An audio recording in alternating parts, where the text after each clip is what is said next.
What up, fellow gamers? B Chambers from Alloy7.com with my video review for Risen for the Xbox 360.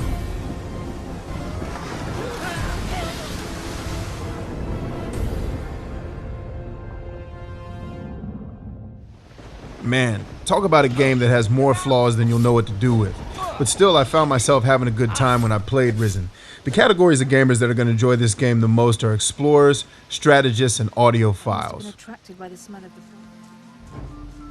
Explorers should have the most fun with Risen. Risen's world is much smaller than other popular open-world RPGs. However, the developers have placed enough interesting and useful loot throughout the world to encourage you to venture off the main paths. Just be sure to save often, because your life may be the price of venturing into areas you're not prepared for skill-wise. Unfortunately, trying to navigate using your maps is ineffective, and the hero runs extremely slow. After a few hours of play, I found myself thinking I'd almost be willing to pay for DLC that would allow me to add a sprint feature. Strategists will find a combat system that requires a decent amount of tactical proficiency. It's nowhere near the quality of a Dark Souls, but simply mashing the trigger button will often get you killed. For all the game's shortcomings, I felt Risen had one of the better action combat systems on console action RPGs. Just take a look at this example here from early in the game.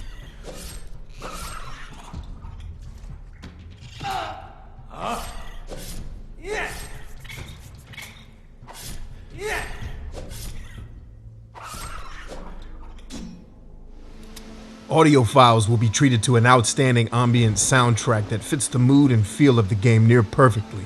You may also be surprised by the excellent voice acting handled by such famous actors as John Rhys Davies.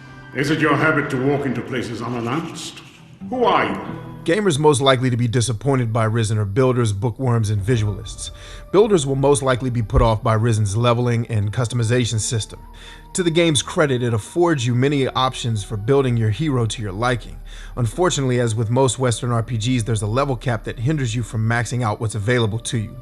Also, in order for you to use your hard-earned skill points, you have to find NPCs that can teach the skills available to you. To make matters worse, you have to pay these clowns to teach you. Yeah, and money is scarce in the earlier parts of the game where you need to develop the most. Bookworms will find a slightly interesting if disjointed plot. You'll never really care about any of the characters, and the plot never really makes you feel like its events have a real purpose. That said, the character interaction in the game, helped heavily by the great voice acting, is really enjoyable. Visualists need to look elsewhere. I played through this game 2.5 times and couldn't find one positive thing to say about the visuals. They're severely lacking from a technical perspective and don't really have much style. So overall, despite all of these issues, I enjoyed Risen quite a bit. Achievers and completionists will probably straddle the fence on fun factor. Risen requires multiple plays to see all the game has to offer and to gather all of the achievements. Unfortunately, choosing different factions across multiple plays doesn't really change the overall outcome of the plot. While I enjoyed Risen, it's hard for me to fully recommend, as there are so many other games both on PC and major consoles that do what Risen's done better than Risen.